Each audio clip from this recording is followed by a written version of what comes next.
Poderia não, na verdade ele gera uma guerra fiscal. E a Constituição Federal, justamente para tentar amenizar isso, ela não consegue evitar a guerra fiscal, mas tentar amenizar essa guerra fiscal, a Constituição Federal, ela traz inúmeras características para esse imposto. Aliás, quando você se depara com o texto da Constituição Federal, o imposto que mais tem qualificações constitucionais, o imposto que mais tem características e talvez até mesmo restrições na Carta Magna é justamente o ICMS.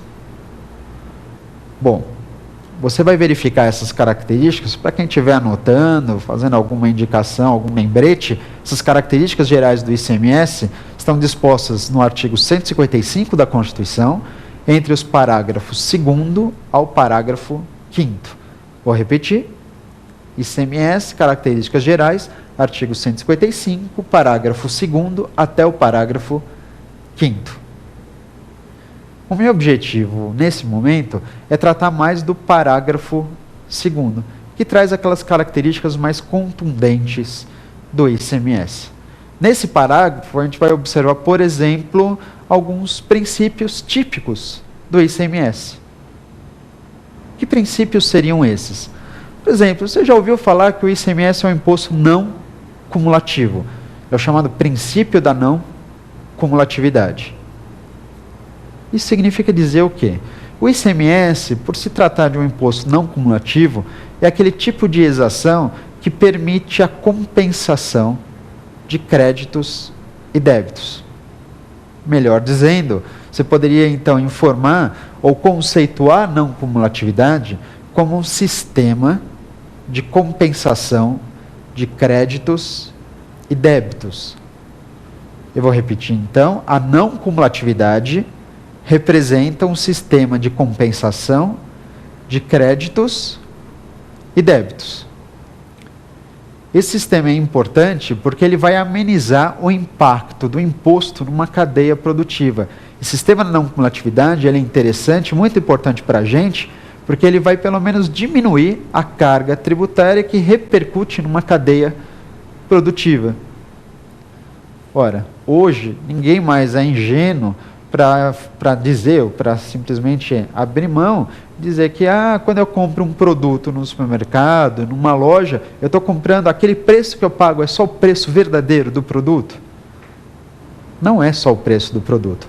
Naquele preço que você paga em relação a um determinado produto, você está pagando impostos que foram embutidos no preço. Mas esses impostos, eles têm sua carga reduzida, seu impacto reduzido, justamente por força de um princípio, de uma regra descrita na Constituição Federal. Que regra é essa? É essa que eu acabei de falar. É o princípio da não cumulatividade que reduz o impacto tributário na cadeia produtiva. Além do princípio da não cumulatividade, que é extremamente interessante, tem um outro bastante curioso e que nos serve bastante também, que é o princípio da seletividade. O ICMS é um imposto seletivo? O ICMS é um imposto que poderá ter alíquotas seletivas. Não, mas espera aí, como assim um imposto que pode ter alíquotas seletivas? Eu estou querendo dizer que o ICMS pode ter alíquotas variadas de acordo com algum critério determinado, especificado pela Constituição Federal. Que critério seria esse para modificar ou diferenciar as alíquotas do ICMS? A Constituição informa, então, que o ICMS pode ter alíquotas seletivas em função da essencialidade do produto. O ICMS pode ter alíquotas seletivas em função da essencialidade do produto.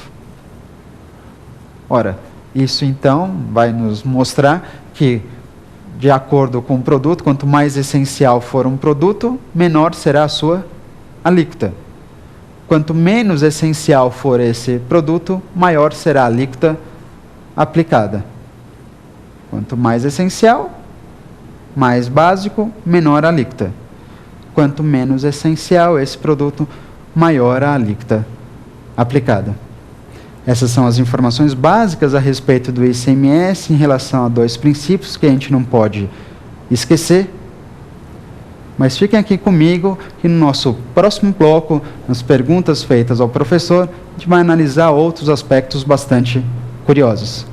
Fique comigo, não saia daí, para as perguntas ao professor.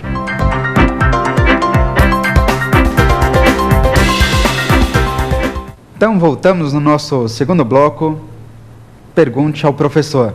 Sem se esquecer que todo e qualquer tipo de informação que vocês queiram a respeito de provas, concursos, mesmo o próprio tema do dia, ingresse no nosso site, no portal do LFG, lfg.com.br. E se você quiser, por exemplo, participar desse bloco mesmo, das perguntas, enviem suas dúvidas para o e-mail, né, provafinal@lfg.com.br.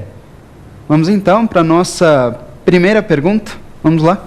Para qual estado devo recolher o ICMS numa operação de importação? Pergunta é bem interessante, eu vou repetir. A dúvida do nosso colega é: qual estado que tem competência para arrecadar o ICMS numa operação de importação? Lembra que eu falei para vocês que a operação de importação está sujeita, sim, à incidência do ICMS. Eu importei uma determinada mercadoria, lembrando, inclusive, que a Constituição Federal informa que incide ICMS sobre a importação não só de mercadoria. A Constituição fala bem ou mercadoria. Ou seja, no caso de importação, basta que você esteja trazendo um produto do exterior para dentro do território nacional. Ingressou no território nacional, você estará sujeito ao imposto de competência do Estado, entre outros, mas neste caso, o ICMS. Bom, qual o estado competente para arrecadar o ICMS? Bom, num primeiro momento, talvez não surja a dúvida, mas vamos imaginar a seguinte situação, onde você está, por exemplo, no estado de São Paulo, você, importador, está no estado de São Paulo, bem? Só que essa mercadoria chegou pelo porto de Paranaguá, no estado do Paraná. Repito, então, o importador está no estado de São Paulo, mas a mercadoria chegou pelo porto de Paranaguá, no Paraná. Para qual estado eu devo recolher o ICMS? Será que neste caso eu devo recolher o ICMS para o estado do Paraná, que foi por onde chegou a mercadoria? Ou será que eu tenho que recolher para o estado de São Paulo, que é o estado para onde deve ser destinada essa mercadoria? O ICMS, segundo a Constituição Federal, numa operação de importação, deve ser recolhido ao estado local de destino da mercadoria. Na importação, o ICMS é devido ao estado local de destino da mercadoria. O que significa dizer, portanto, que não importa por onde chega essa mercadoria, por qual estado chega essa mercadoria. Poderia chegar pelo estado da Bahia, poderia chegar por Pernambuco, Espírito Santo, Rio de Janeiro, enfim, Paraná. Não importa por onde chega a mercadoria, importa para onde é destinada essa mercadoria. Então no exemplo que eu dei, se a mercadoria chegou pelo estado do Paraná, mas é destinada para São Paulo, o ICMS deve ser recolhido para o estado de São Paulo. Não se esqueça disso, na importação, ICMS é devido ao estado local de destino da mercadoria.